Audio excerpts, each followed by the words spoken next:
that. It says here, I won't say anything to the rest of the crew, like you said. Yeah, because I understand that you don't want everyone to freak out.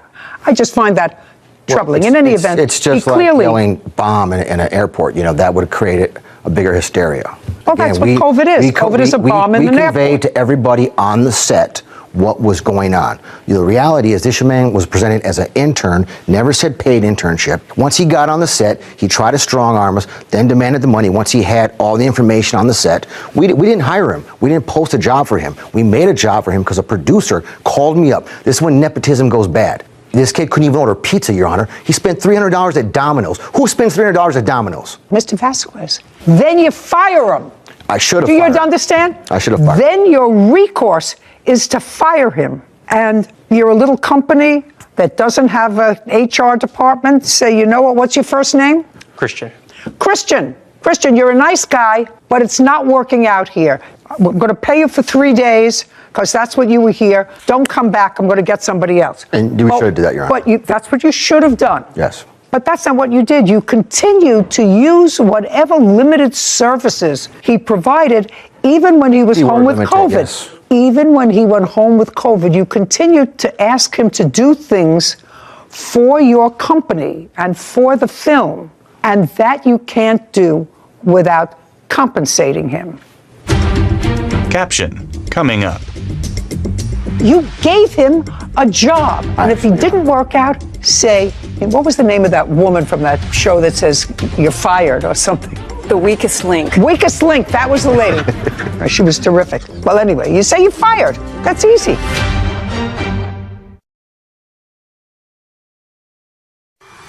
A courthouse. The Judy Justice logo appears. In the courtroom, Christian and Juan.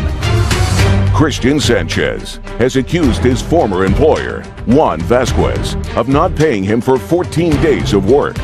Juan claims Christian was incompetent and never a paid employee. Okay, even when he went home with COVID, you continued to ask him to do things for your company and for the film, and that you can't do without compensating him. You can't. Okay. So you owe him $2,100 because I assume you paid him nothing. Now let's get to the second part of your claim, which is defamation. That I'd like to see. I mean, if you're going to be a producer, if you're going to make films, sir, you have to understand. Say you're not working out, you're fired. Something that I would love to be able to say a lot. I agree. Not working out, you're fired right away. without risking my house and my car and my dog. I was taking him on as a basically. I don't care what you were thinking. That's not what you said. Asked me to take him on. That's why I took him on. He actually called me and told me how just great a of a second. job I was doing. It doesn't require an answer. Okay. And I can show the messages how he came to be on the set. He was presented. Just a second. I don't care how he was presented to you. If your Aunt Tilly said, "Do me a favor, this is my godson." It was his Aunt Tilly. He hasn't been able to get a job since he graduated from college. He hasn't made He's home. He's home in the attic of his parents' house playing the guitar. We want him to have a job. It's irrelevant. You gave him a job, and if he didn't work out, say, what was the name of that woman from that show that says you're fired or something? Well, anyway, you say you're fired. That's easy. Do we remember the name of that woman from England who had a show where she said, you're out, get out? I don't know. She was terrific. Let me see. The weakest link. Weakest link. That was the lady. Perfect. Thank you. And that's a direct text message to him that I never posted on social media. Oh. It was actually a group text. Just a second. So, Mr. Vasquez, in here, you say to him, this is the second part of his case, which is for defamation. And that's okay. He didn't defame you. Okay. Sir, he said they're taking you out of the credits, but you were never promised credits. In the contract, it says I am. Let me see where in the contract it said you'd be in the credits. And I didn't even know there was a contract. I thought He's also done this before. Shh. Kevin brings a document to Judy. She reviews it. It says you employed him as an actor. Your Honor, I'm signing actor agreements every day. He put that in front of me to sign. Why would I sign an actor agreement for a first AD? Just a second. Sir, is this the agreement he put in front of you? Or did you? I sign actor agreements every day on the... You're a business guy. Yeah. I'm a business lady. That looked like an actor agreement. That's why I signed it. Actor agreement. That's what it says. Yeah. He's not an actor. Don't sign it. It says you agreed to pay him $150 a day for 4 days of shooting. 14. 14 days of shooting, and that he will be responsible for paying all the taxes on it. So he was going to be paid. I didn't write that out, Your Honor. Kevin, would you show this to him, please, and see if he can identify that as his signature? I'm going to check here to see if it's his signature. It looks like his signature to me. Mr. Vasquez, it appears to be the same signature that you used to sign the answer. Yes, Your Honor. So that's your signature? Yes, Your Honor. Okay, and this says, actor shall receive a credit for acting in the film. Well, that's ridiculous. You didn't act in the film, right? No, ma'am. Well, we're going to strike that out because you can't perform that because you didn't act in the movie. Do you understand? I understand, ma'am. Okay, very good. And it's clear that whatever this says, based upon this, if you delete one part of a contract, let me see if I remember, if part of a contract, Sarah, is impossible to perform, Then it's not fully integrated. and one party acts on that contract, and you can retain part of the contract because of services that were rendered pursuant to the contract, you can eliminate one part. Yes. So I can eliminate the actor part of getting credit. So you're not getting credit on this, you're entitled to the $150 a day. As far as the defamation is concerned, sir, what he said in here was clear. He said he was told by someone else, which is very possible. And the only thing that you can produce for me today is this fellow who said you tried to put together a little bit of a drug transaction. Are you? No. Well, then you're irrelevant. You can produce, because if he says, told me, then he's not saying you did this. He put it in a text to you that He this said is it what in he was told. retaliation whenever I served him the night before. The very next morning, he sent me that text message. I don't care. I don't care. He's not a great businessman. Judgment for the plaintiff in the amount of $2,100. Thank you very much. We're finished. This court is adjourned. Outside the courtroom, Christian then won.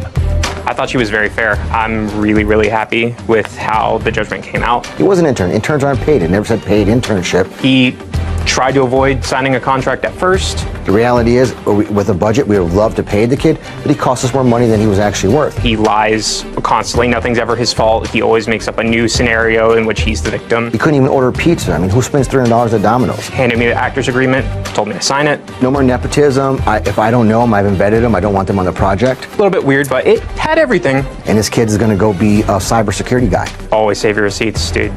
Always just keep any sort of communications, even if it's a phone call, send a text or an email that just recaps what you said. I was so happy to vent for a moment on the current inability to fire inept people and to fire people who aren't doing their job, which has been getting worse over the last quarter century. I actually believe that HR is a vital service for people who are unjustly, based on something other than their performance, treated badly by an employer. Mm-hmm. And harassment in the workplace, I think, is important.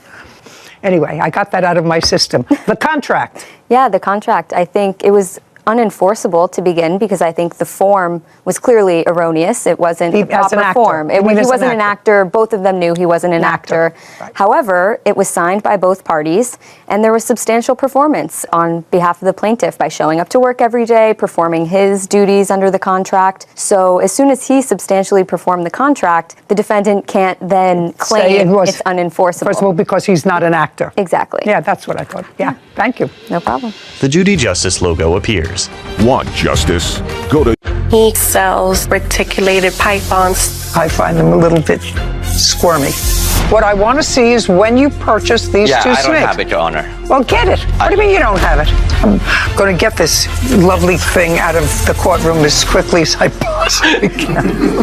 This is Judy Duenas. He's suing exotic pet store owner Brian Chow for money from a snake breeding business.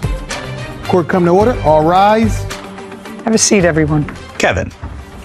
Hello, Judge. Case number 212, Duenas versus Cho. Thank you. You're welcome. Ms. Duenas, it looks to me from your papers that you decided to go into a business with someone. Yes. With whom? With the defendant, Brian Chow. And you know him how? He's a family friend. And you know what his business is? Yes. What is his business? He currently sells reticulated pythons, snakes, exotic animals, monitors, lizards. And you like those things? My ex-boyfriend did. Did you? I was more for the investment part. Okay. I was the investor at the time. At the time you reached out to this family friend who was in the exotic snake business, your idea was to create a business. No, Your Honor. It was actually the defendant's idea. I don't care whose idea it was. Your idea was to create a business with your ex-boyfriend. I agreed to the business, but it wasn't our idea. Whether you agreed to the business or not, you invested money in the business. Yes. Which means that unless there's something wrong with you, and I see that there is not, you wanted to go into business with the defendant. Yes. So let's be easy. Okay. And at the time that you wanted to go into business with the defendant, I'll get to what the nature of that business was in a second. I know it had something to do with that wonderful looking snake.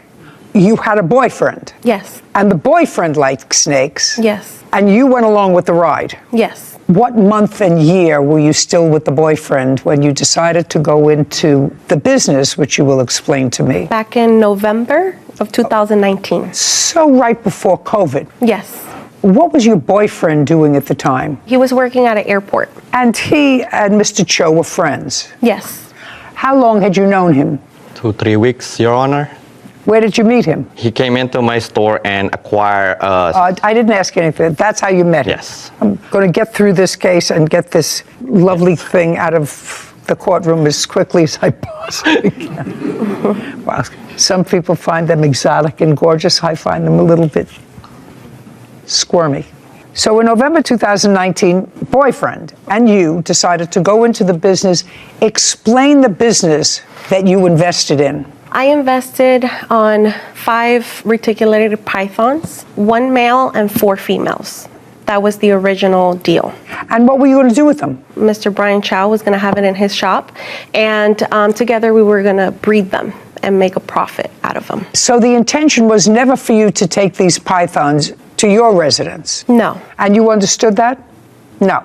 They're buying the snake, Your Honor. Okay. How much were the 5 snakes? In total, it was $10,000, plus the feeding and the cages that he claimed that the snakes needed. Was it your agreement that for $10,000, Miss Duenas and the boyfriend were going to buy 1 male snake and 4 females? They decided to buy 2 snakes. Well, when was that decision made, sir? A week after I met him, because When you went into the shop, did you ultimately decide on 1 male, 1 female? No, so how it is, Your Honor, is he knew my ex-boyfriend prior to the business 5 years ago. He sold him a exotic Australian monitor lizard. Okay, what I want you to tell me is, did there come a time when the arrangement changed, so instead of 1 male and 4 females, you were supposed to get 1 male and 1 female? No, Your Honor. The whole way it was supposed to be 1 male and 4 females. Do you have any sort of a receipt for that? We have Instagram conversations. Do you have that? Yes, ma'am. I'd like to see it.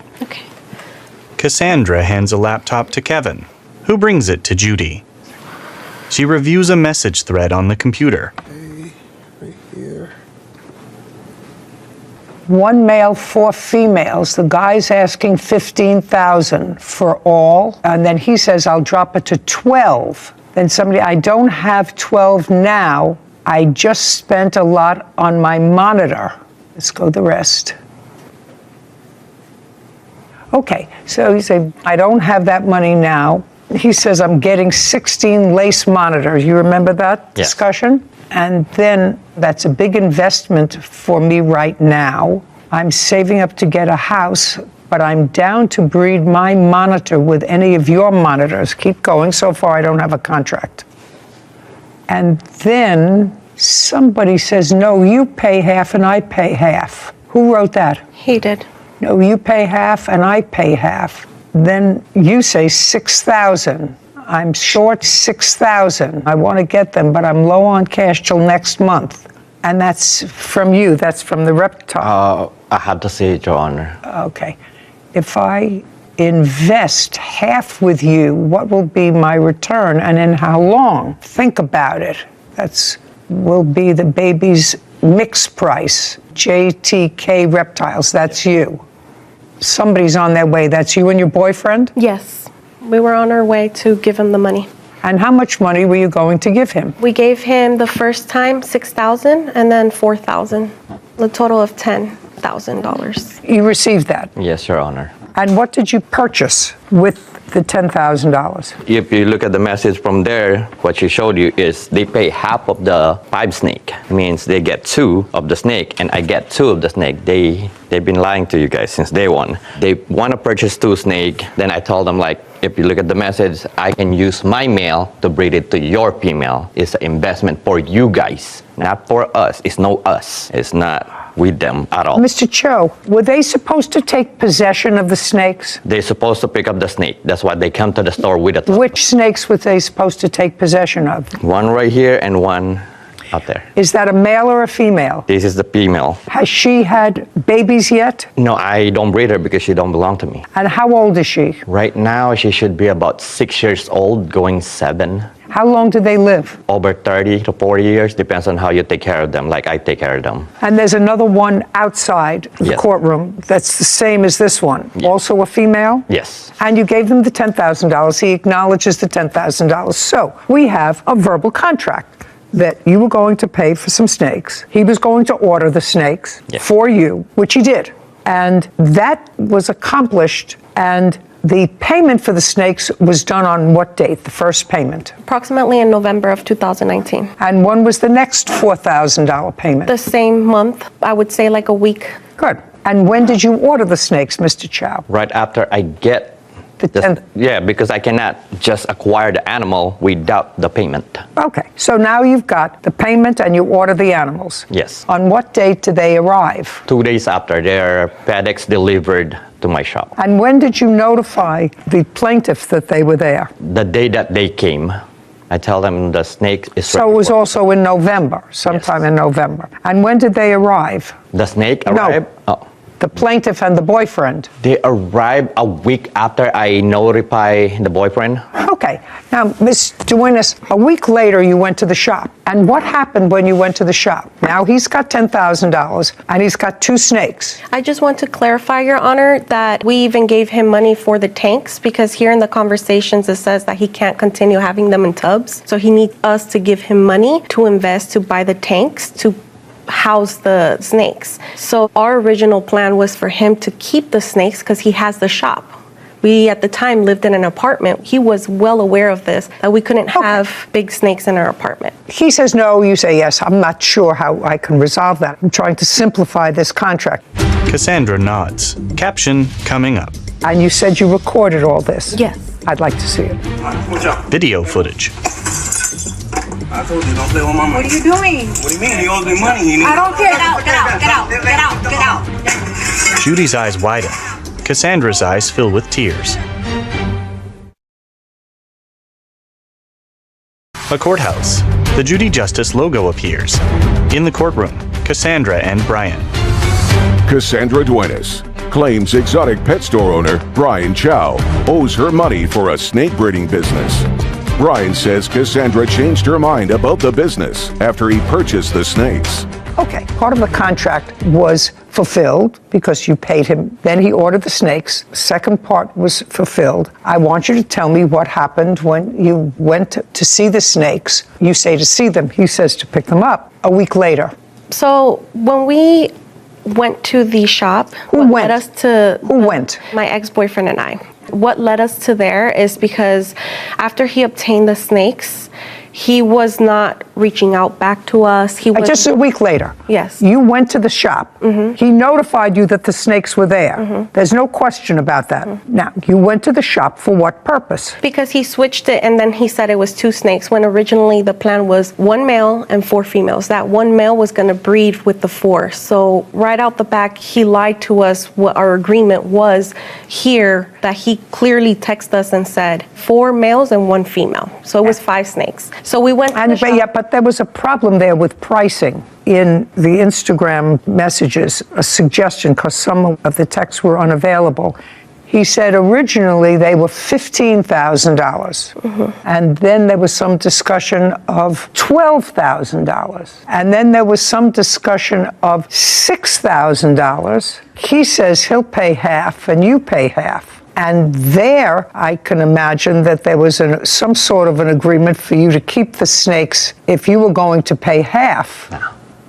You were always supposed to give them the snakes. Why would you pay half? Then they get the 2 of the snake, and I get the 2 of the other snake. It's 5 of them. And the one that we're gonna pretty much, they can have it if they want it, or I can use it when I need it. You mean the male? Yes. So that was the business. Anyway, you went there, and what happened? So I went in recording. My ex-boyfriend told me, hey, record the Don't tell me what your ex-boyfriend told you. Okay. Just tell me you went in and what happened. We went in there and we asked him, hey, we agreed on 5 snakes. Now you switched up and you said now it's 2 snakes. First you told us it was 15,000, then 12,000. You were playing games with us the whole time. And at this point, after a week later that he said that he got the snakes, then he told us it was 2 snakes. At that point, we were upset because we had planned and we had counted with 5 snakes. That's why we gave him that ridiculous amount of money. And basically, we didn't want nothing else to do with him. We wanted our money back. And that's what we went for, our money back. Just a second. Yes. So you walked in wanting your money back. Yes. Okay.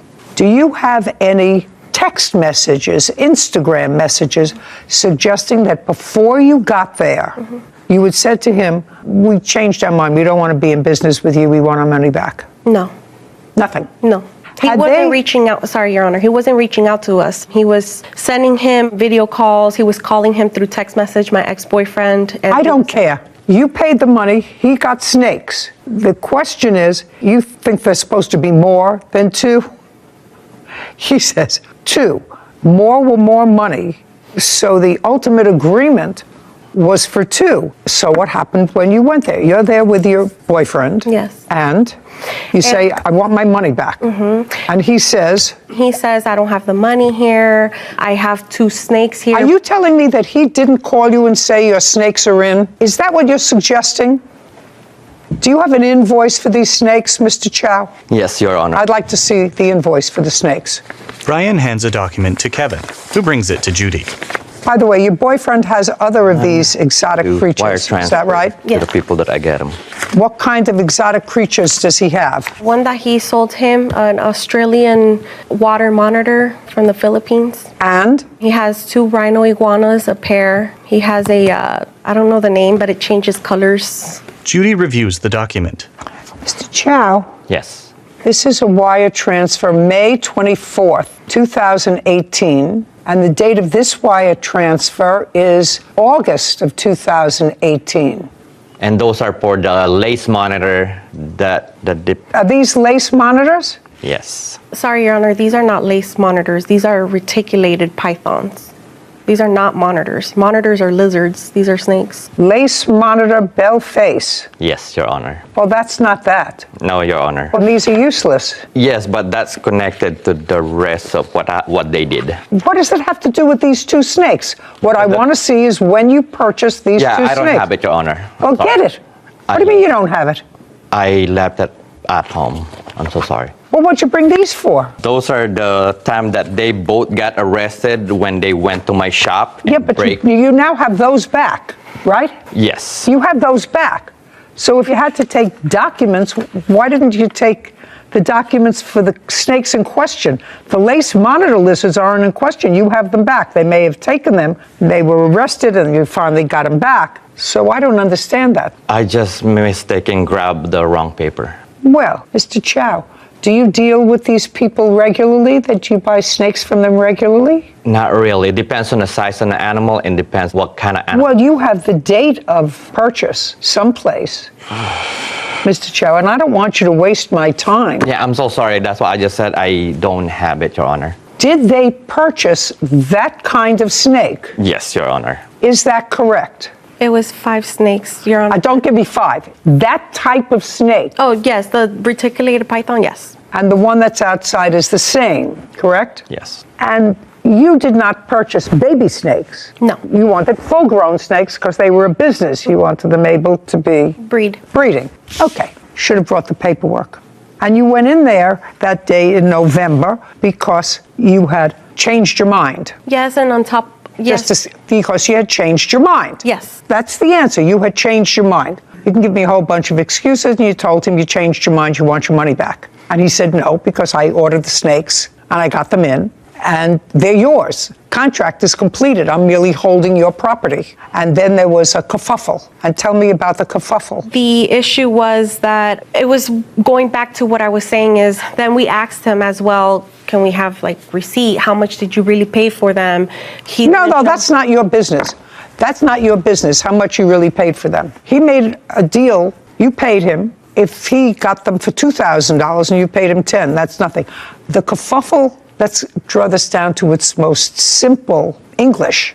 You wanted your money back and you wanted to cancel this contract. Yes, it's just when we arrived, those weren't the snakes that we ordered. These were the breed of it, is the ones that he was putting here on Instagram, which I have, which is not those. So we ordered something and we got something else. So is what you're telling me, you went there to pick up your, because now it's changed. You went there to pick up your snakes. When you got there, they turned out to be a different... It's breed. It's like the... Pythons, right? Yes.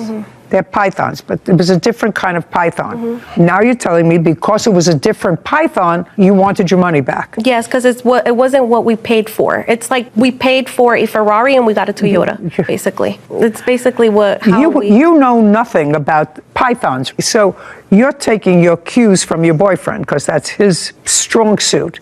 Is it yours as well? No, I'm just the investor. Right. So your boyfriend had a conversation with him and said, those aren't the snakes that I ordered. Yes. Okay. And I want my money back. Yes. And you said you recorded all this. Yes. I'd like to see it. Brian shakes his head. Caption coming up. And when he broke the glass, where did he take them? He put it in a bin. And is that you carrying them out? Yes, and that's the reason why I was charged with the robbery, just because I walked out with the item. That's fine. That's a co-conspirator. Cassandra's eyes fill with tears.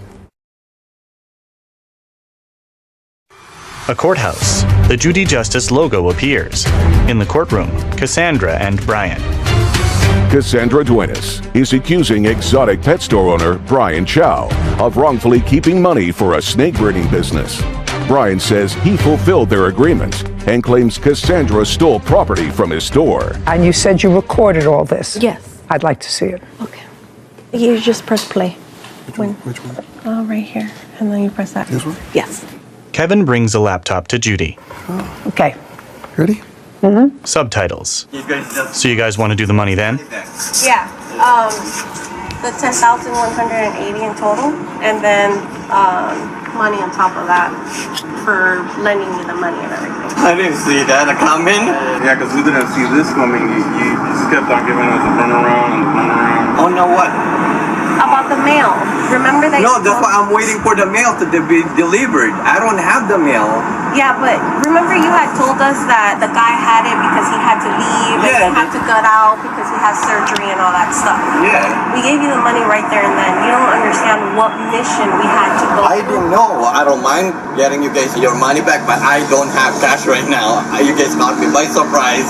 Yeah, but we're gonna have to do it today though. Like we need our money today. If you want it right now, I don't have it. We told you we want to do business correct, and you just keep on giving us another day and another day. You told us as soon as we give you the money, the snake was gonna be here. Yeah, it's not about me, it's the guy. It's not me. I'm just buying the snake from a different guy. And then another thing where you messed up, you said 5 snakes for 6,000, and you come at me with 4 and you wasted my money. Yeah, and I told you that he gave me only 4 snakes, the big giant. Yeah, and why would you waste money if I told you to get the 5 snakes? If you worry about the last one, I can pay for it. It's a mail that we don't need. But I have to do all this, so I have to get like this for you to do that? No, bro. How can I trust you now? Bro, the 4 snake is right here. I'm gonna go get something. What's wrong with you, bro? I'm just asking you. Let's talk. No, we're not gonna talk. I told you don't with me. I don't talk with you, bro. Dog. Why? What's wrong? Because we gave you a lot of money. We're talking about over $10,000, and you're just giving us the runaround. First, you told us 5 snakes. This is what we can do. I'll take it. And when you get the money, I'll give it back. Yeah, female too.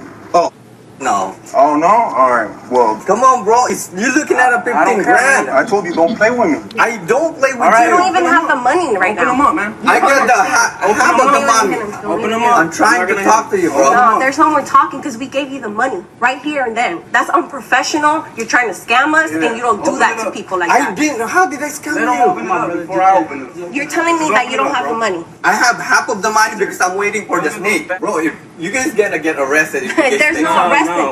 We're just getting what you took from us. Over $10,000. I'm trying to talk Over to you. $10,000. How are you gonna open it? I'm trying to. No, we try to talk to you. You're telling us you're gonna have the money. I have everything in video. I don't care. You can record me, bro. Alright, so are you gonna You open don't it? play with people's money. You can call You owe me whoever you over want. $15,000. This is 15 grand. We don't care. Can you call a cop, please? No. Alright, watch out. Back away. Cassandra's ex-boyfriend smashes a glass cage. I told you don't play with my money. What are you doing? What do you mean? He owes me money. I don't care. Get out, get out, get out, get out, get out. Get out, get out, get out. Let them alone. Subtitles. He owes us money. He owes us money. He owes us money. Subtitles. They're gonna deal with that with the police. Now I'll play that video, please. Video footage of Cassandra's ex-boyfriend reaching into a glass cage. That's your boyfriend breaking into the... Yes. Yes. And when he broke the glass and took out whatever lizards he took out with him, where did he take them? You were still with him. Yes, he put it in a bin. And is that you carrying them out? Yes, and that's the reason why I was charged with the robbery, just because I walked out with the item. That's all right. That's fine. That's a co-conspirator. Ultimately, the lizards that you took were returned to you. Yes, Your Honor. And it seems, Mr. Chow, at the beginning of this case, I must acknowledge to you that I was sympathetic to your position, that they had ordered snakes. You ordered them, you got them, Yes, Your Honor. and then the contract is completed. Uncross your arms. No, I'm so sorry. But it's clear from the tape that the plaintiff played for me that you acknowledged that you did not fulfill your end of the contract, that you were blaming your inability to fulfill your end of the contract on some third party. Is that what I heard in the tape? I mean, you know, my hearing's not really acute, but that's what you said. I have no control. I can give you back half your money, but I can't give you back all your money. So the contract was not complete. It was complete because they supposed to get only 2 snakes. I didn't see anywhere where it says just 2 snakes. There was a whole bunch of conversation there about the male snake, and you were supposed to deliver to them the male snake. And you said, I don't have that money now, but I can get that money for you. I can give you the first money. I don't have the second money. It was clear that the contract was not complete unless you have something to show me that it was. But what I heard, it was not. That doesn't mean that Ms. Duenas has the right to break your property and to steal property that belongs to you. What they do is they come into a court and say, you have my money. The contract was not fulfilled. I want my money back. That's what you do. Are you in the business of breeding snakes for your store? Yes, Your Honor. And if we were to go on the internet now, Yes, Your Honor. how much would one of those snakes, which is 6 or 7 years old, according to you, sell for? Right now, this size, you're looking at it about 6,000 to 7,000 each one. But if you troll the internet of people who actually like those creatures in their house, for whatever reason, if you put up that snake on the internet for sale, how fast would it take you to sell it? I'd say like about a month and a half. They're rare. Yes. Is that right? That's what you're saying. It's rare and is just not a lot of people will acquire that much money. Even though they can sell the babies. And how many babies do they have? In a year, they can do from 30 to 50. And each one of the 30 to 50, you can sell for $3,500. Yes. I suggest you do that. She gets her $10,000 back. Judgment for the plaintiff in the amount of $10,000. We're finished. Thank you very much. This court is adjourned. Outside the courtroom, Cassandra, then Brian. I'm very happy, and I'm happy that she was able to see herself that the defendant got caught multiple lies. They're just a customer. He wasn't truthful since the beginning. Ever since we invested. They bought a snake. I would want to give their snake, but they don't want to take it. And it's very sad how nowadays you can't trust in anybody. Sarah and Judy. I think one great lesson that a lot of people can take away from that is you have to know the business that you're investing in. I can appreciate she was sort of doing it for her boyfriend and he had the knowledge about the exotic animals, but that's her money at the end of the day. And if you're going to put your own hard-earned money on the line, it should be a business that you at least put in the time to learn about. Understand. Exactly. So that you don't have to rely on somebody else to make the right decisions. Who's going to be gone tomorrow? Exactly. Exactly. And your who money potentially could, and then you're left on your own, having to sue and navigate a field that you really know nothing about. Smart. And it was also an example of a contract that was not fully executed. I actually thought when I started the case that there was an offer, an acceptance, you performed, paid the money, got the snakes, and then you can't change your mind. Once you get it, you say, well, I changed my mind, but that's not what happened. Nope. And her video demonstrated that that's not what happened because Mr. Chow started to waft. Well, it's not my fault I don't have your mail. It's another guy, and I would give it to you, but I can't give it to you as soon as I get it, you know. Yeah. So he did not deliver on the contract. So I had very little compulsion other than to say, you don't have to take the snake and you get your money back. Yeah. Anyway, done. And the snake is gone. Left the building. Title, Judy Justice. Want justice? Go to judyjustice.tv. You hit the plaintiff's parked car. Yes, ma'am. So right on. Were you there? No, ma'am. Sit down.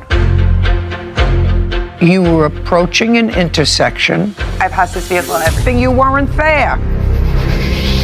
You can leave. This is Judy Justice is suing his neighbors, John and Heather Gilbert, for truck damage. Court come to order. All rise. Judy. Have a seat, please. Kevin approaches. Hello, Judge. Case 2095, Gonzalez versus Gilbert. Thank you. You're welcome. Judy turns to Bobby. Mr. Gonzalez, Yes, ma'am. you're seeking substantial amount of money to refurbish your car after it was hit by the defendant's car while your car was parked. Yes, ma'am.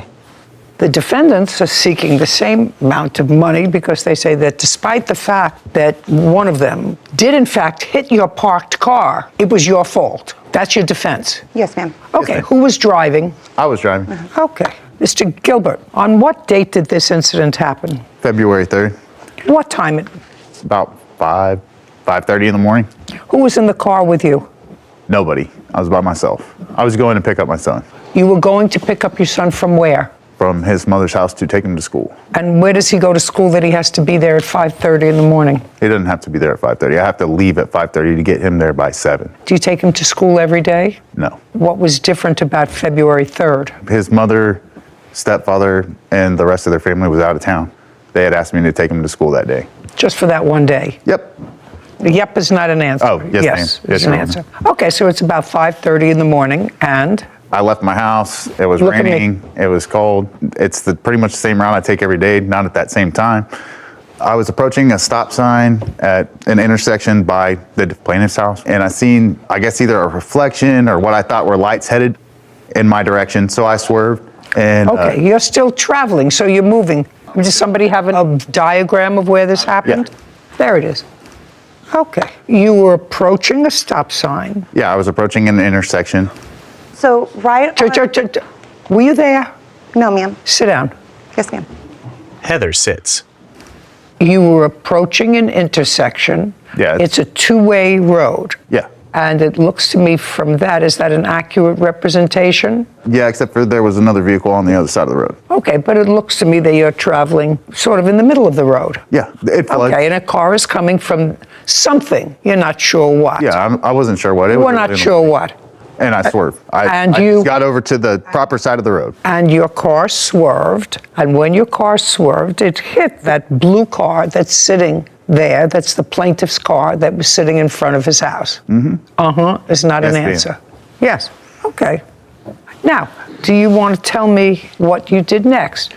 I went through the intersection, turned around to follow what I thought might have been a vehicle headed my direction. And when I didn't see a vehicle, I took my vehicle home. I parked it. I got my insurance information, my driver's license, and I walked back to his house to trade insurance information with him. Okay. You have a video of this incident? Yes, ma'am. From where? From my surveillance cameras. Is it set up for me to watch it Yes, ma'am. here? Yes, it is. Okay, I'm ready. That's your car, sir? Yes. Okay, let's see that again. footage of a collision. Notice how the truck is covered?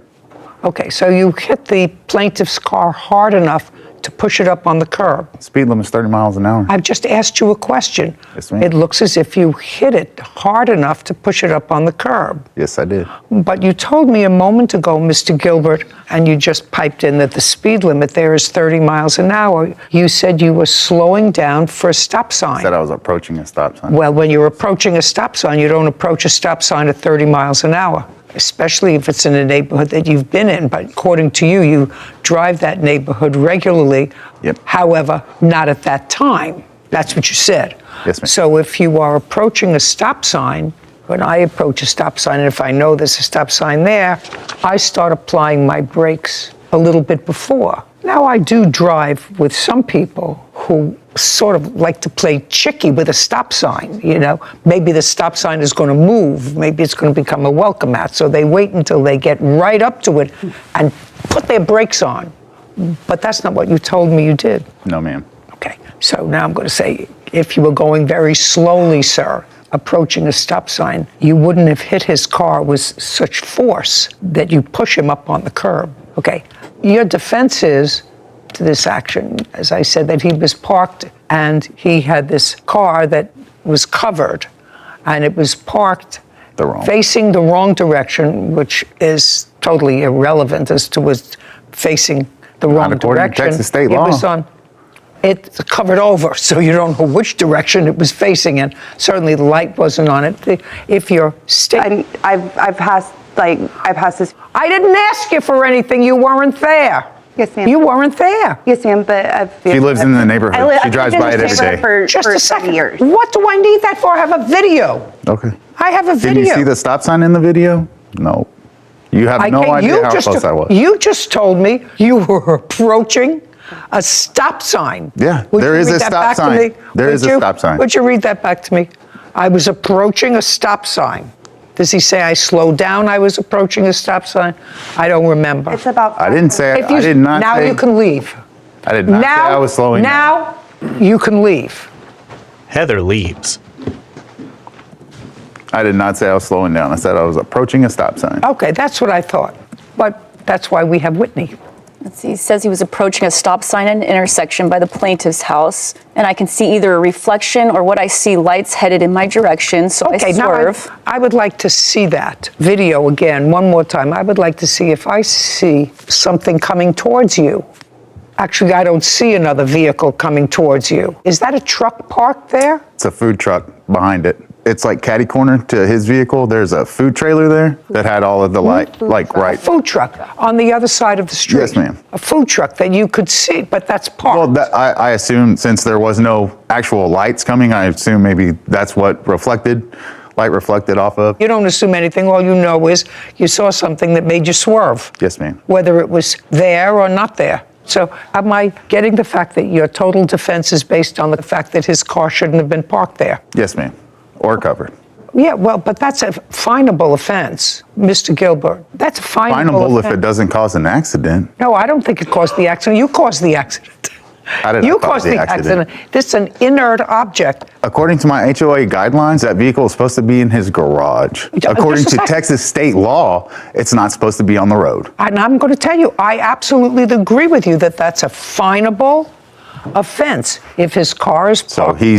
So you're trying to interrupt me. Okay. That it's a finable offense. The question is his car being parked illegally the proximate cause of this accident? That's the question. Would that be a fair? It is. I didn't ask you a question unless you went to law school.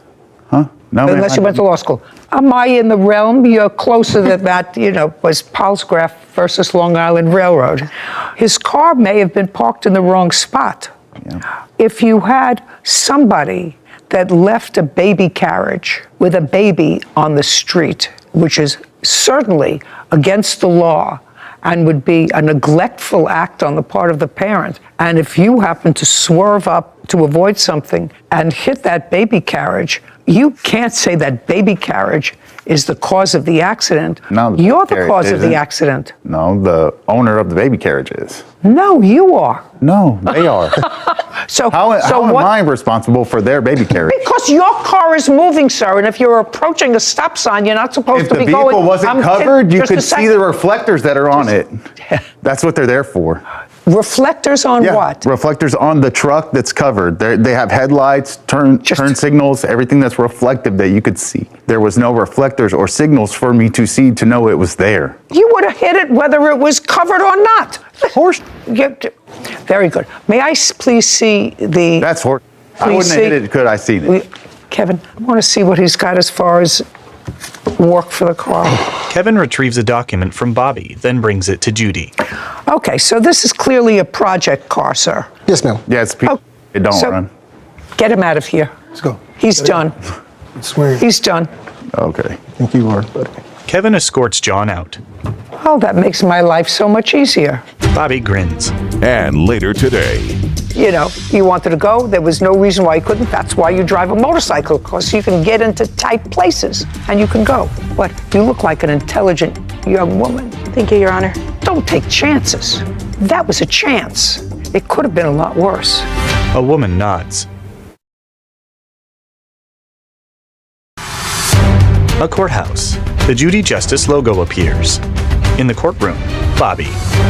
Bobby Gonzalez claims his neighbor, John Gilbert, hit his classic pickup truck. John is countersuing for car damage and harassment. By the way, both the defendant and his wife have a counterclaim. Their counterclaim is for damages to their car and for harassment. Well, since neither one of them can keep control of themselves, the counterclaim is dismissed. I'm looking at this truck, Mr. Gonzalez. When did you purchase it, sir, and from whom? In October of last year, I purchased it online. Do you have the bill of sale from when you purchased it? I don't have the bill of sale, but on the paperwork, I have the post on Facebook on how much I paid for it. It was for $8,000. Okay. I also have an appraisal on there as well. I see the appraisal, but I don't have what it's going to take to fix the spot where he damaged the car. He damaged the car in this whole side end. Yes. I mean, he's not going to give you a classic car. Well, I know. That's not going to happen. I know. I know Okay, that. that's not going to happen. And certainly, you do understand that I'm not awarding you anything close, even though they're two obnoxious people, anything close to $10,000. You do understand that, Mr. Gonzalez. You're going to have to get this car fixed right now. I'm looking. Where is a invoice for either the work you had done or an estimate to fix that part of the car that he injured? I cannot give that to you because Well, then I don't have it, the sir. vehicle is a classic. It's very hard to find that type of vehicle. Well, then what you're asking me is to guess, sir. Well, I can give you the rates as far as how much. You can't give me anything. Okay. You have to take the car in to somebody who deals with classic cars. This is a 70-year-old truck, and it's certainly beat up. You had it covered for a long time. It shouldn't have been on the street. You do know that. And I assume that since it's not driven, you didn't have it insured. Well, I took it out for Halloween, just for the kids. Well, I mean, where do you suggest that I conjure up a figure of $10,000 when you have a car that's a year old that has never been driven, that you take out and it's a Halloween ornament? So let me explain this to you. I have to guess at a figure. I would be prepared to award you $2,000 to fix your car because I did see that it had to be damaged as a result of the damage to the defendant's car. If you feel as if you would fare better in your local small claims court where this case came from, because I have dismissed their counterclaim, I will dismiss your case without prejudice and you can take it back to the lower court. Take your choice. I'll go ahead and take it from you. I know I'm not going to get anything from them. Very good. Judgment for the plaintiff in the amount of $2,000. Counterclaims dismissed. Fix your car. Thank you. This court is adjourned. Well, I didn't agree on the price, but with them kind of people, I'm not going to get my money back. It's time to get it repaired. I think you have to be a certain kind of person to not take any accountability when you hit a stationary object. I'll admit, I think that it was probably a 90%, 10% split, 10% plaintiff's fault for parking on the street. I looked up the section code in Texas and did find that if you leave a car longer than 5 days on the street, you're in violation of a code. But like you tried to explain to the very hot-headed defendant, that's a finable offense. That doesn't mean you can ram into it with your vehicle and not be at fault. I just don't know how you take zero accountability after hitting a stationary object. I don't know either, but that's, I think, a problem with a country that's grown up in the last 50 years, that it's never your fault. Yep. It's always somebody else. It's the state's fault. It's the city's fault. It's somebody else's fault. And it's sad because I know that there was lots of acrimony between the two of them without it. But they were hotheads. Is this the first time you ever saw me send somebody out? A long time. long time since I've seen it. Yeah. But when they're clearly not getting the message and they're being hostile, that's not the proper way to come to court. No. Especially when you're in the wrong. All right, but they have to live near each other. I hope that they get it together. Just keep your fingers crossed. Yeah. Case 2067, Garcia versus Taryn. All parties, please step forward. Amari Garcia is suing fellow motorist April Taryn for damages from a motorcycle accident. This is a case that's about an automobile-motorcycle collision. Each one of you claims that the other is responsible for the collision. Ms. Garcia, you were riding the motorcycle? Yes, ma'am. And you were in your car? Yes. Okay. And this happened on what date? March 21st, 2022, around 3 p.m. In what state? California. In the state of California, are you required to have insurance on a motorcycle? Yes, Your Honor. Just liability? Liability if it's paid for in full, correct. Yes, Your Honor. And were you insured on that date? Yes, Your Honor. And you were driving a car? Yes. And was your car insured on March 21st, 2022? Not at the time. So the answer is no? No. Did you have a valid driver's license on March 21st, 2022? Yes. From what state? California. What kind of car were you driving? A 2011 Nissan Sentra. Was it a new car for you, or did you have it for a while? It's a new car. I purchased it 3 weeks prior to the incident. And if you bought it 3 weeks before, how come you didn't have liability insurance? I was looking for insurance, and plus, at the time, I hadn't received my paperwork. It was still in the other person's name at the used car dealership that I bought it from. Your Honor. I hadn't. You know you're not supposed to be driving a car, Miss Taryn, without insurance. Yes, I'm aware of that. Okay. You wanted to say something? Yes, Your Honor, thank you. I have proof that April Taryn purchased her vehicle February 8th, 2022. She drove uninsured for 41 days, and it was not from a lot. It was from someone off the street. I have the proof for that. I'd like to see it. Yes. Amari hands a document to Kevin, who brings it to Judy. For $2,050. Judy reviews it. Well, this car that you registered, the selling price was $2,050, according to this. No, it wasn't. And well, I'm going to show you vehicle and transfer law. This is 2011 Sentra, and it was signed, but it's LLC. That's his company. Okay. So it wasn't off the street, but it said the selling price was $2,000. That's what this says. I don't have my paperwork in my car. Want to show this to her? Kevin brings the document to April. I just want to get some basic facts first, and then I'm going to go to the incident. But that's and no, the person, the seller. And you know, I have my paperwork in my car. Well, but you understand that that's I understand what you said because it's right there. That's yes. Okay, we have a diagram. This happened on March 21st, 3 o'clock in the afternoon. You had no insurance, and you were traveling in the bike lane. No, that is not true. I shared the lane of the car on the right. I would never go into a bike lane. That is disrespectful to the road and riders. Just a second. Are you allowed to share a lane with a car and a motorcycle? That is your right, yes. I know Foothill. Is that where you were? Yes, Your Honor. And at a certain time during the day, Foothill becomes very trafficked. Yes. And the cars sometimes get stopped because there's a light, right? Yes, Your Honor. Go over to there, Miss Garcia, and show me, please. Amari approaches the diagram of the accident. Where you were positioned before you say that you were traveling in the same lane as a car. Your Honor, I was directly behind this car. Okay. Directly behind. You were directly behind that car. Yes. And that car was stopped. They were slowing to a stop. No, they were stopped because they had to have been stopped because that's why you went around him. They were slowing to a stop. By the time I got around here, they were stopped. I didn't want to veer into here. I was slowing down. I was around 25 miles per hour. This lane at the time was too close. So I shared this lane on this side. Miss Garcia, I got it, Miss Garcia.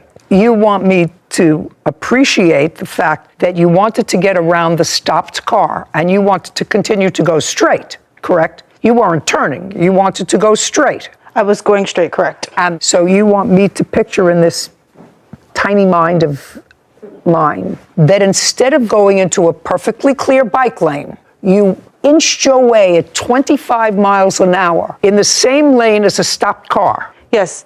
This diagram, I find that hard to believe, Ms. Garcia. I really find that hard to believe. You may be in the right with regard to this, but I find it hard to believe. The roads are very wide. I have the actual police photo document of that. I'd like to see it. Yes, Your Honor. Amari returns to the plaintiff's table, then produces a document and hands it to Kevin. Right here. And I'd like to see the police report as well. Is there a police report? It's attached to this. Fine. Kevin brings the document to Judy. Because as you were traveling straight, the defendant was making a left turn. She was making a left turn because the two cars there were stopped, and those were the only two traffic lanes there. Now, I don't know whether she could see whether it's a motorcycle or a bicycle traveling in the bike lane, but what happened was she was making a left turn. According to this, you went into her passenger side. Is that correct? Yes, Your Honor. Caption, coming up. So where is the motorcycle now? I no longer have it. The towing company, they sold it. What are you driving around in now? A 1995 Chevy Baville. Atta girl!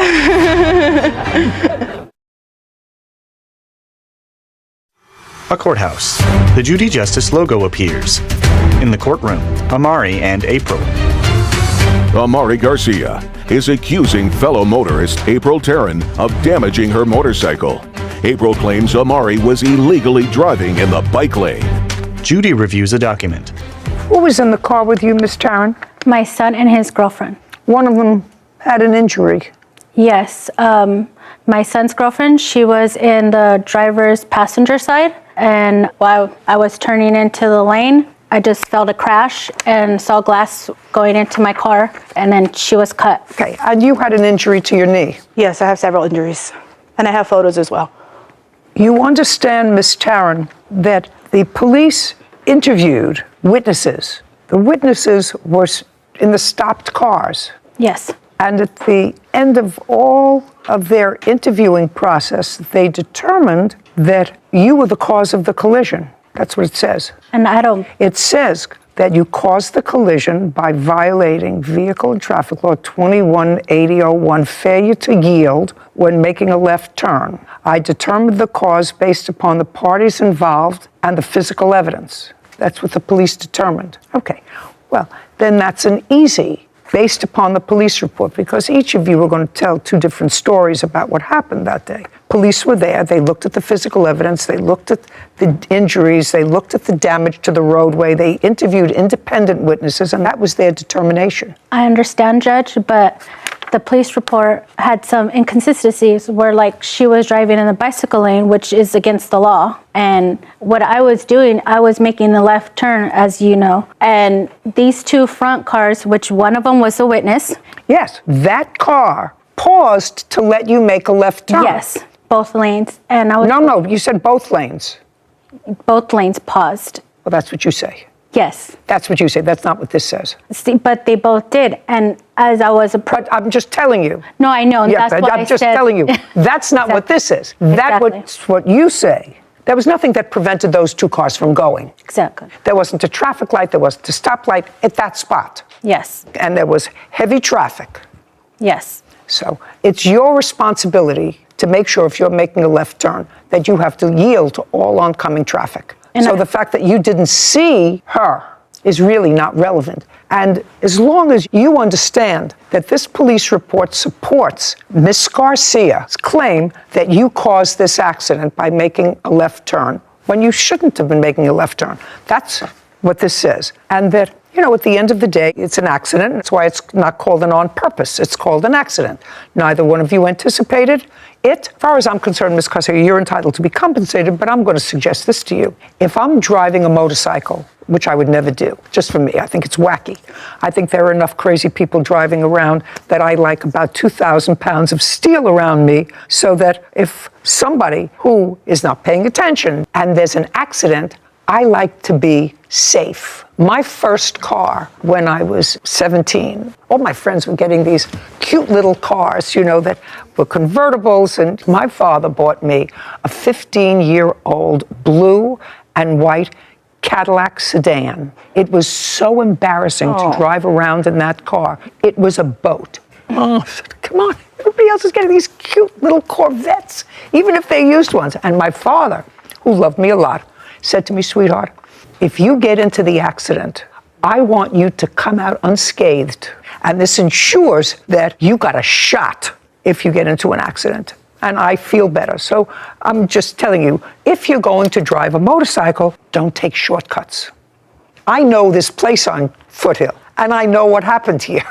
You wanted to go, there was no reason why you couldn't. That's why you drive a motorcycle, because you can get into tight places. But you look like an intelligent young woman. Thank you, Your Honor. Don't take chances.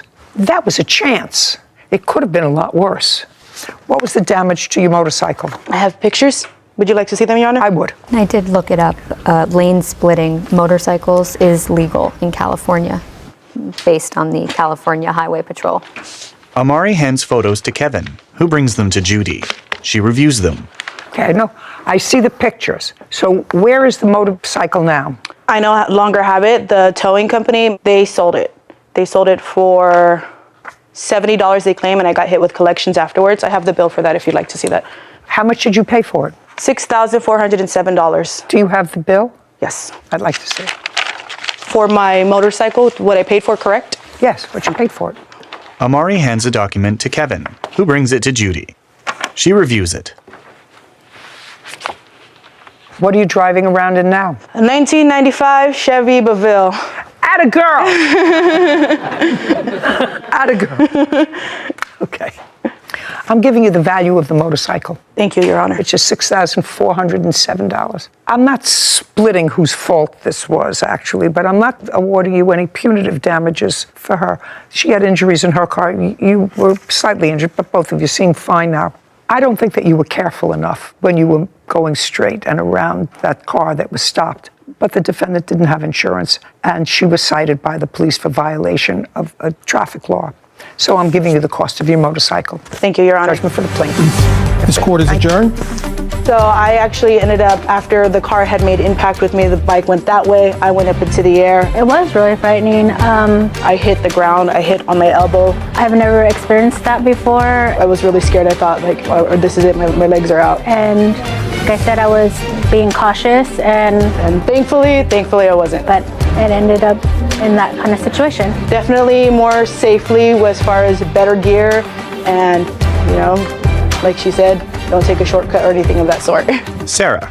So I looked up lane splitting, and in California, it's one of the few states that allows it for motorcyclists. It does say inexperienced riders shouldn't attempt it because, like we see, it's very easy to get hit or for someone not to see you if you're splitting between lanes, but it is legal. So she wasn't in the wrong by lane splitting, but I think it was a sticky situation. You're behind a car, someone's turning. What does it say if you're injured? It does say on the Highway Patrol website that you're splitting at your own risk. So any injuries that happen are at your own risk. So they say if you are lane splitting, it's not illegal. Mm-hmm. But if you have injuries as a result of an accident, if you're lane splitting, you're responsible for your own injuries. It doesn't say it in a legal term that I could really stick to, but it says it's risky. We're acknowledging that it's risky. You have to assume the risk of lane splitting if that's what you choose to do. Interesting. Title, Judy Justice.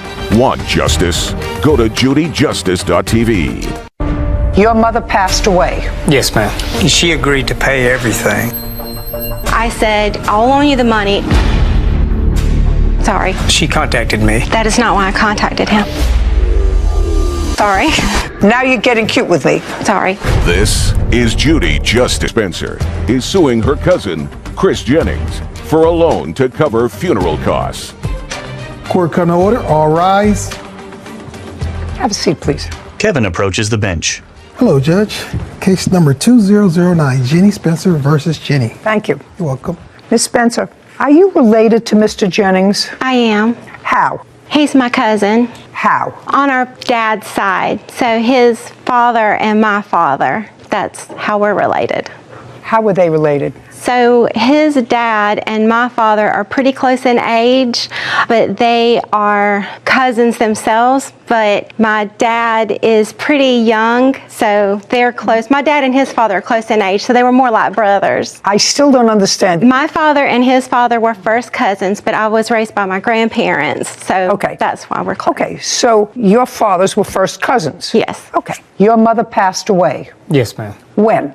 Mother's Day on 2020. Were you close to your mother? I was very close. Did you live together? I was taking care of her for 8 years while she was... So you were living with her? Yes, ma'am. How old was she when she passed away? 58. What did she pass away from? Her arteries had blockage. She had surgery twice, and they couldn't do the third surgery. Plus, she had 3 strokes. When you were taking care of your mother, was that a full-time responsibility? Full-time. She had a colostomy bag, and plus she was in a walker before she had the strokes. Was it just you and your mother living together? Yes, ma'am. Was it in her home? It was in my home. In your home? Yes, ma'am. Was that an apartment? It was a house. That you rented? Yes, ma'am. How did you and your mother support yourself? I'm an RF technician, so I worked when I could be away from home, but when she got real bad sick, where she couldn't even walk, I couldn't even work, so I couldn't even go out of town. So I work on the road a lot. And she gets a disability check, which is about $1,800, which wasn't much at all for us to survive. Are you back at work now? Yes, ma'am. Who are you working for? Myself. I'm a contractor, Extreme Communications. When your mother passed away, Mr. Jennings, are you an only child? Yes, ma'am. She passed away in the hospital? Yes, ma'am.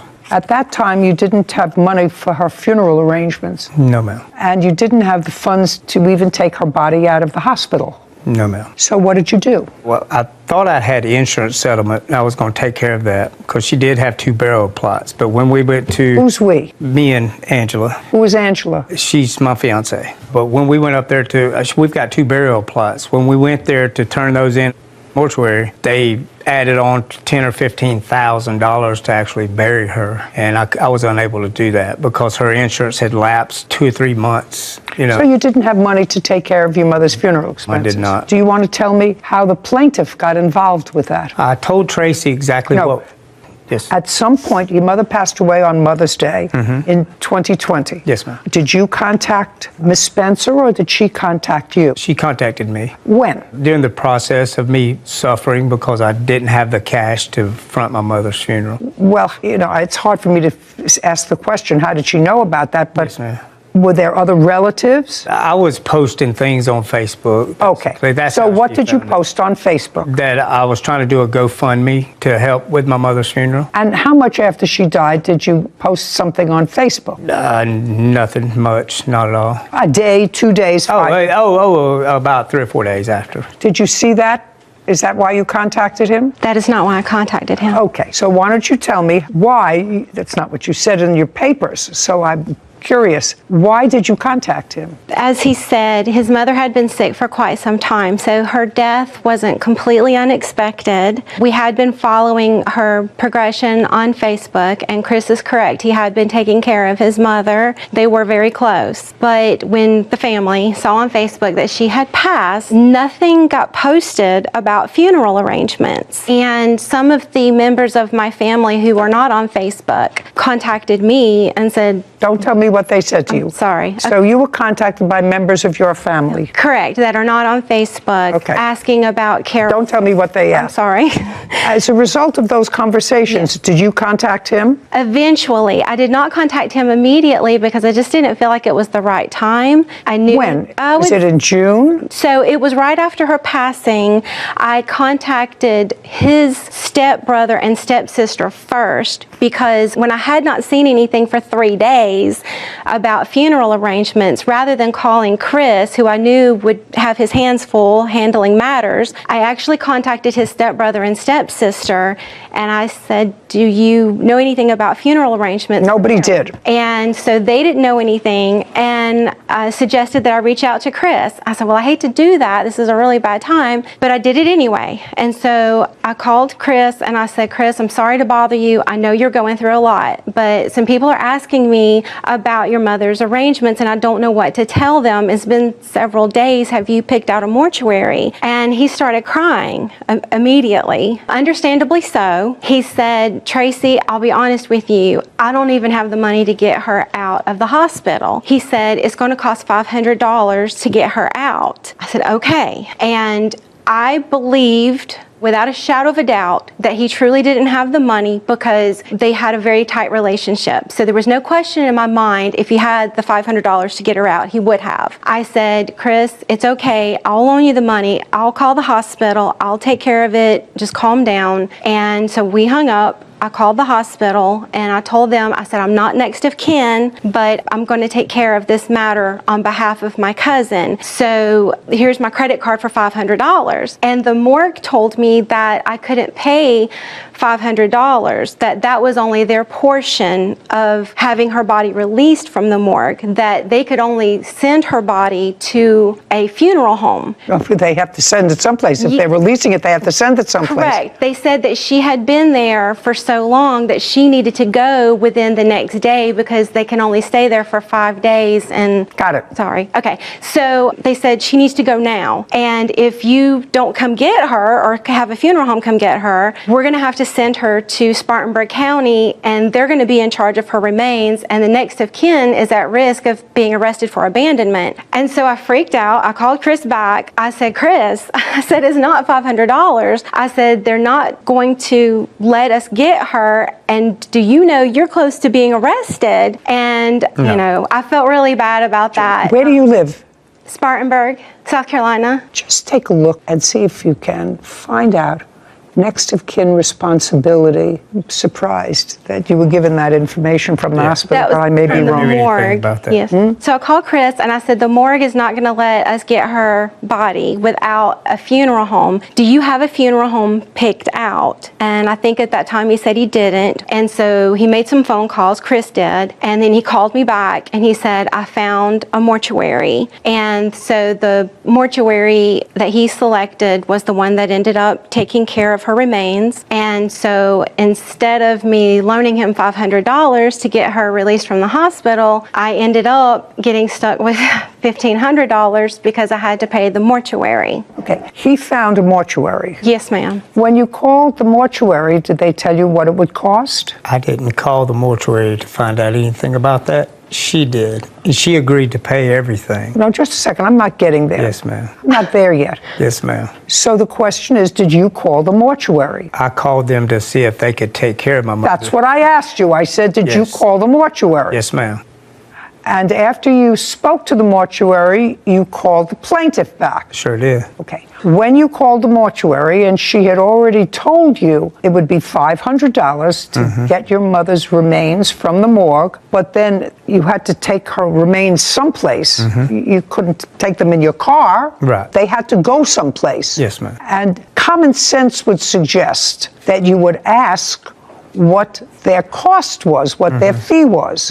Is not an answer. For a cremation. For whatever, and they told you it was how much? They told me for the cremation, it was about $1,500 for cremation. Okay, and then you called your cousin back. Yes. And let me hear the conversation, as you recall it, between yourself and your cousin. Okay. I called her back and told her that I didn't have the money to take care of that. And she goes, don't worry about it, Chris, I'll take care of it. It's exactly what was said. Now, was that before or after you set up a GoFundMe page? That was before. So she took care of the bill? Yes. So this was 5 days after your mother's death? Shh. Yeah.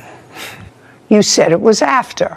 Now, so it was 5 or 6 days before your mother's body was taken to the funeral home for the purposes of cremation. How many days after that did you start a GoFundMe page? A couple days. 2 days. And what was the language in the GoFundMe page?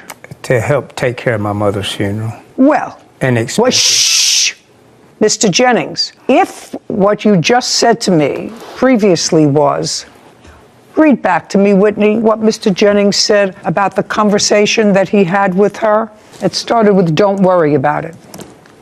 He said, okay, I called her back and told her that I didn't have the money to take care of that. She said, don't worry about it, Chris. I'll take care of it. That's exactly what was said. Okay, good. So if she said she would take care of it, why would you post an outcry for money from strangers to bury your mother? To go during the process of getting that money is exactly No.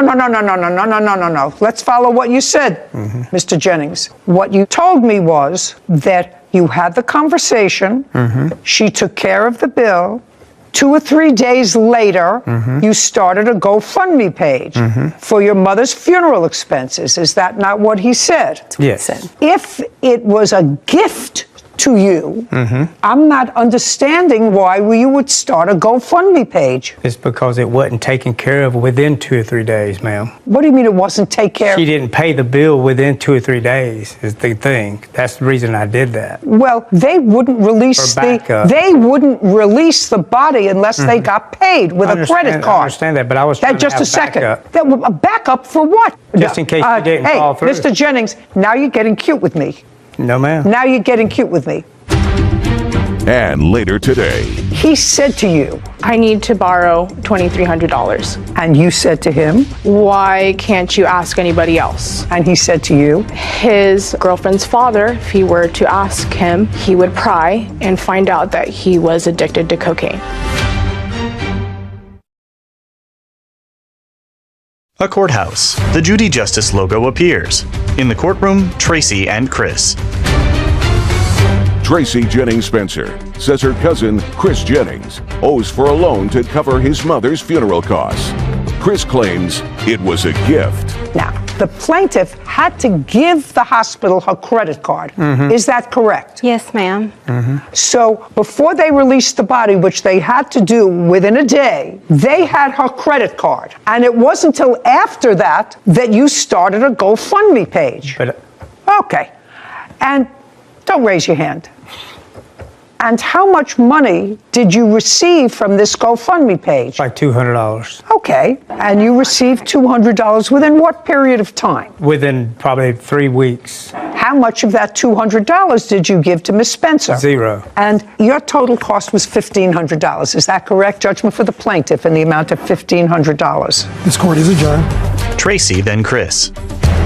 Well, I'm very pleased that she saw what really did happen. I think everything went exactly as planned. I tried to step up in a time of desperation and an emergency situation, and look where it got me. Everything's fine. I think we'll be able to move past. I mean, at the end of the day, he's still my cousin, he's still my blood, and I'm always going to love him. Judy and Sarah.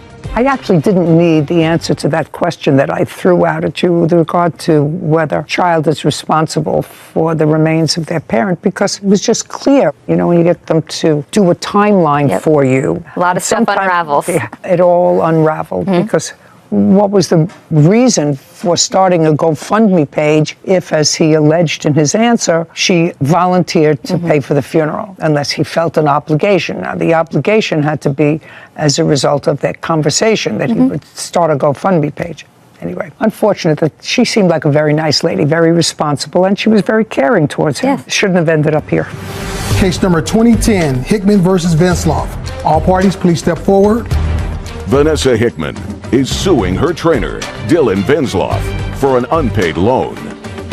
Ms. Hickman, your case is relatively simple. You claim that you made a loan to the defendant, who was your personal trainer, when he said he was in a financial bind and he needed rent money, and he made the loan. And he paid some. His wife paid some. Correct. He made a couple of payments, but there is still a substantial balance. Correct. Mr. Vensloff said that this was not a loan, but prepayment for his training services, and that you sort of backed out of the training/nutrition program. So that's your problem. You lose your money. That's your defense, right? Yes. Just curious, before I get started with this case, how much do you get per hour for personal training? No, don't look over there. I want you to know that I know all about this. Everybody that I know except me has a personal trainer. I work out every day. I don't take instruction well, so I don't have a personal trainer. I have a husband who had a personal trainer. All my friends have personal trainers. So now I want you to answer my question, unless there's something extraordinary about you, which there is not. How much do you get per hour for personal training? $75. That's a reasonable figure. Just informational purposes. How much money did you take from Miss Hickman? How much money did I take? Yes, how much money did you take from it? I haven't decided what it's for, but money exchanged between you, she has proof of how much it was, and you. How much money? I believe it was $2,300. Is that right? Correct. And on what date did she give you $2,300? I believe sometime at the end of last year, or it was close to the beginning of this year, somewhere along that time. Date? November 22nd, 2021. And at that time, how long had you been training her? Since when? When did you start with her as a client? I think like the beginning of summer last year. So I'd say. Date? July 2021. Beginning, middle, or end? Beginning. July, August, September, October. So you had been training her for 4 months. Yes, ma'am. Up until November 22nd, how much money had she given you for training? Did she pay you by the week? Did she pay you by the month? How did she pay you? Up front, first. Okay. Monthly. In July. Yep. Not yup. That's not yup. Yes, Yup ma'am. you say to your friends or to your wife. So in July, Yes. when you started, Yes. she gave you how much? 500. For the month of July. Yes, ma'am. The month of August, how much did she give you? 500. Is that correct? Correct. September, Same amount, ma'am. 500. October, Same amount. November, Same amount. the beginning of November. Yeah. No, Well, not actually, yeah is not an answer. The beginning of November, did she give you $500? No, because that's when we had the agreement. No.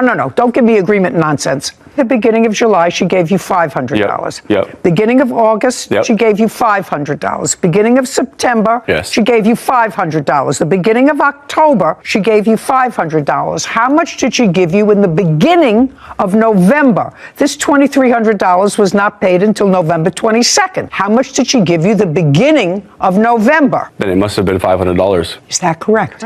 So now she has given you $2,500 Yes, ma'am. for 5 months. She's given you $2,500. Yes, ma'am. Great. Now I want you to tell me what happened in November after you gave him the $2,500. So we agreed to $100 monthly payments. This is in November? November, after we signed the agreement. What agreement? The agreement was that. No, I want to see the agreement. Don't tell me what it Absolutely. was. I'd like to see it. Vanessa hands a document to Kevin, who brings it to Judy. She dons her glasses, then reviews it.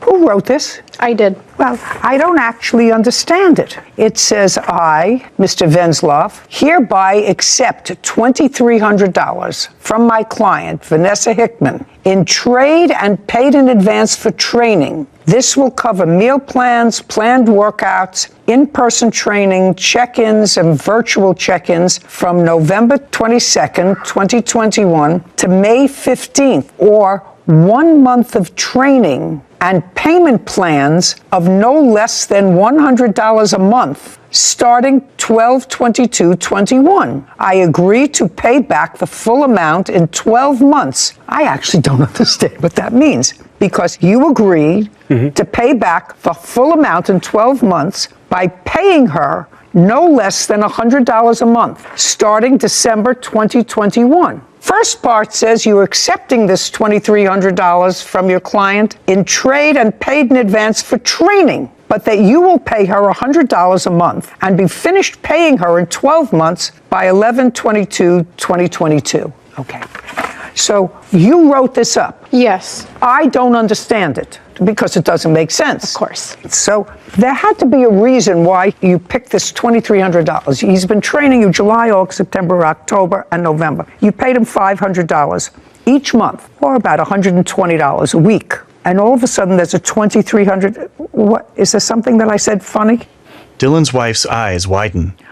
All of a sudden there's $2,300. Tell me how the $2,300 came about. So over the course of those months, we became good friends. I see him 3 times a week. We get to know each other, talk, open up, and we're very friendly with each other. He opened up about me about having financial hardships. No, he'd opened up. He said to you, Yeah, he said to me, I need to borrow $2,300. And you said to him, why can't you ask anybody else? And he said to you, his girlfriend's father, if he were to ask him, he would pry and find out that he was addicted to cocaine. That's what he told you? Correct. And what did you say to him? Oh, okay. So if I give you this money, we're going to write an agreement to cover me in case you don't pay me back. And what did he say? Okay. And that day on November 22nd, we wrote out the agreement. You wrote the agreement? Absolutely. I wrote it down, and he gave me a photo of his driver's license that day. And you have a copy of that driver's license? I do have a photo on my phone, yes. I'd like to see it. Of course. Vanessa hands her phone to Kevin,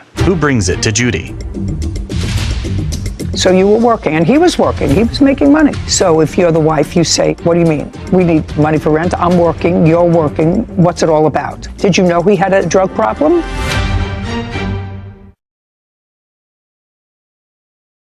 A courthouse. The Judy Justice logo appears. In the courtroom, Vanessa and Dylan. Vanessa Hickman claims her trainer, Dylan Venzloff, owes for an unpaid loan. Dylan says it was a trade agreement and not a loan.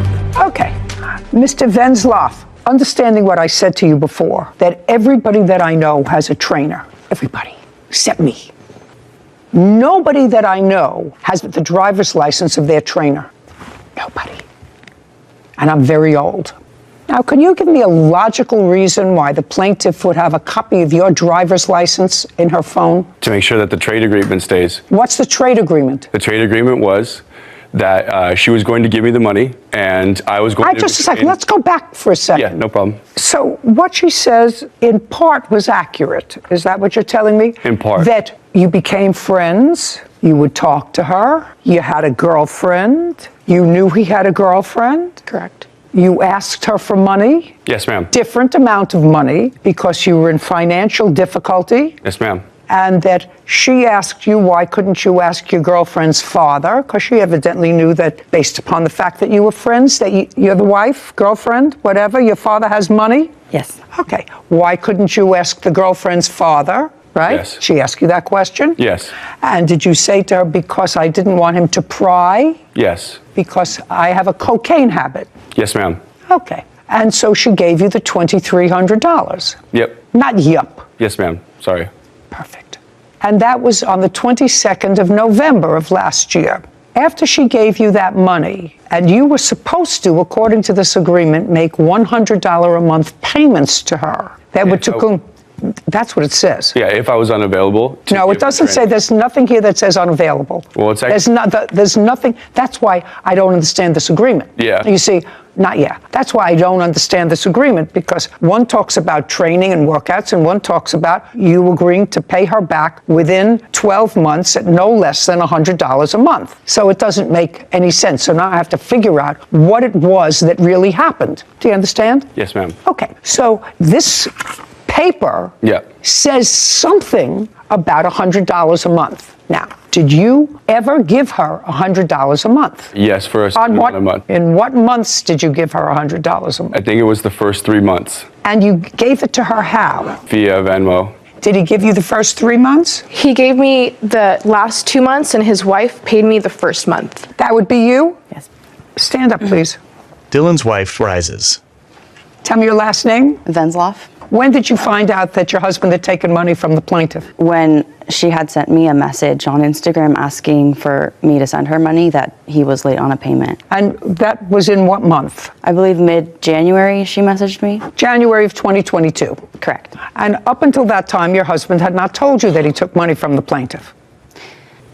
That's an easy question. I don't believe so, no. He had not. Well, that's what it sounded like. You didn't know about it because the first you heard about it was when she sent you a message. So he had not told you that he took money from her before. Now, when you found out, you confronted him about this, did you take money from the plaintiff? I did. And what did he tell you? He told me that he had to pay for rent that month. Were you living together? We were already married. Were you working? I was. So you were working, and he was working. He was making money. So if you're the wife, you say, what do you mean? We need money for rent. I'm working. You're working. What's it all about? Did you know he had a drug problem? That was when I found out. Okay. Well, that's a fair question. I like the honesty. Did you have discussions with him about that? Yes. Did he go into rehab? Yes. Great. When did he go into rehab? He went for a week in December into a detox, and then he went for a month this last June, I believe. Because he had a relapse? Yes. How long was it in June? 30 days. During December and June, had he ever been arrested? No. So he did this voluntarily? Yes. Good for you. Thank you. Take a breath. All fine. Your husband owes her $1,800. That's what she's suing for. That's what he owes her. He knows he owes her that money. She was doing a good thing. She was being kind to him. And probably, ultimately, if he stays clean, saved his life. Reasonable, because but for that, you wouldn't have found out, you wouldn't have forced him to take some action. Is that what happened? Yes. Do you have a drug problem? I don't know. Does your father still not like him? They're best friends. They're best friends? Yes. Interesting. I'm absolutely shocked. Judgment for the plaintiff in the amount of $1,800. We're finished. This court is adjourned. Vanessa, then Dylan. I thought that she handled it very well. I didn't need to go over all the details, and she did that all for me. Honestly, it was a trade agreement, which it clearly states in the first part, so I had the entire year. I don't think that he could have sent me the payments. I had to keep To either pay her back or train her, and she served me before the contract was even up. crying and messaging him for it. I think court was where it needed to be settled. All she wanted was the money back, but I told her I was completely available. Then she moved out of the area. He's a great trainer, absolutely amazing trainer, hands down. Borrowing money, not the smartest decision. Well, I think he could have handled the situation differently, but I think he was trying to do his best to get us out of a sticky situation. I think it's about time to find someone else. Judy and Sarah. I remember my law school days, Sarah. Not clearly, but I remember my law school days. And you know how important it is, I always say you should have a writing. But you're supposed to have a writing that's clear. And I know that there's a rule of law that if a contract or an agreement is ambiguous, that a third party can't figure out, fact finder can't figure out what the intent of the parties was. Was it a training agreement, which is what he said, which is a lot of baloney? Was it a loan? That you're allowed to go beyond that contract. So your experience in law school is much closer. I did just study this, so it's true that if a fully integrated agreement, meaning that it's clear, the meeting of the minds between parties is clear to a third-party fact finder, then usually outside evidence is not allowed because you clearly have what the meeting of the minds of the parties was. However, in a case like this, when it's more ambiguous or the terms are ambiguous or you're not quite clear what the meeting of the minds was for, a loan, like you said, or training, you're allowed to bring in outside evidence to gap fill those sort of ambiguous and to terms. figure out what the intent of the parties was. Exactly. So for that exact reason, but I can appreciate that she had enough wherewithal to know that she should have something written. Maybe next time she'll make it just a little clearer for a judge. Thank you. Want justice? Go to judyjustice.tv. Credits.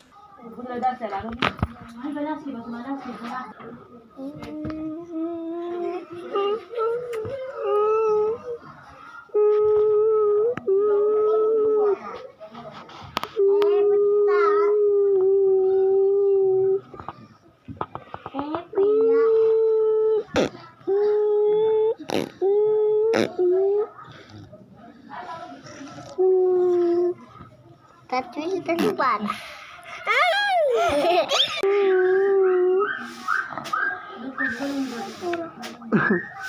Oh, no puedo.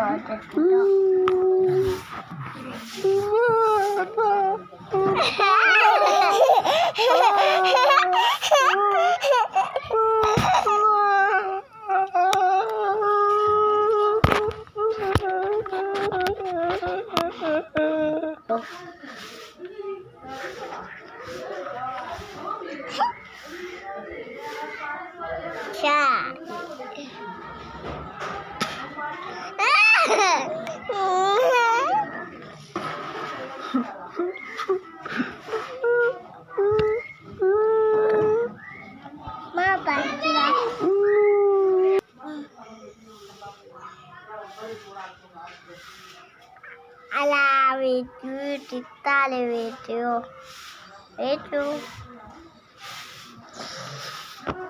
ala cari upload wala upload episode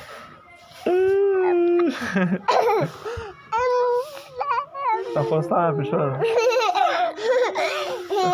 خانده جی امزان خیده امزان خیده بابوجی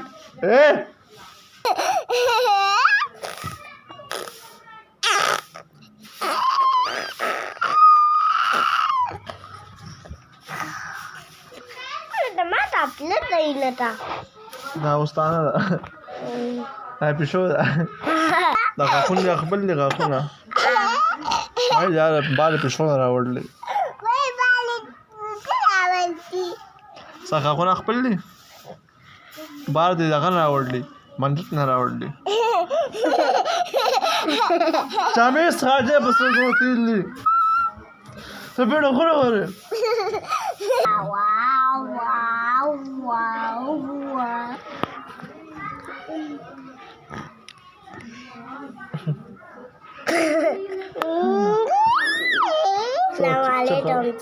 وعلیکم السلام سره خیر خیر ده دغه یا خپل غاښونه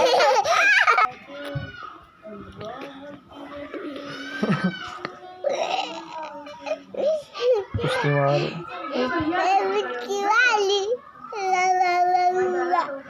دا سوي دا سوي استانه سوي دا استانه سوي تو mi sta pun kadire sta mam za baye mustane da tam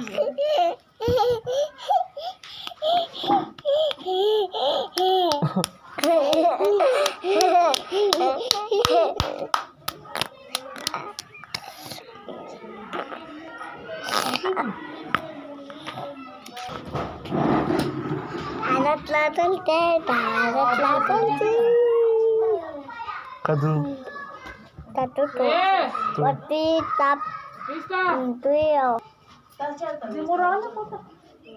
Kwasha. Wah, kakak aku. Ada kita alat latar te. Usane. Tocuitla. Tocuitla. Gio Pixel. Gio Pixel. Cada bandera no chegou. Cada bandera não chegou.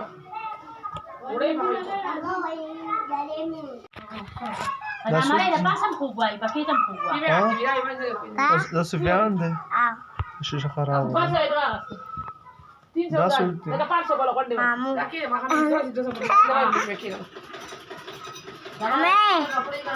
तो जामे साथ दिए हुए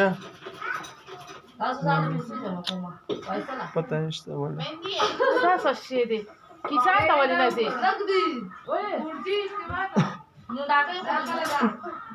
बाबूजी ऐसा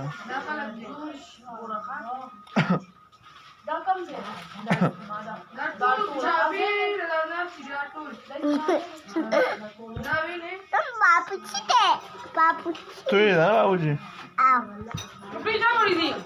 Subscribe.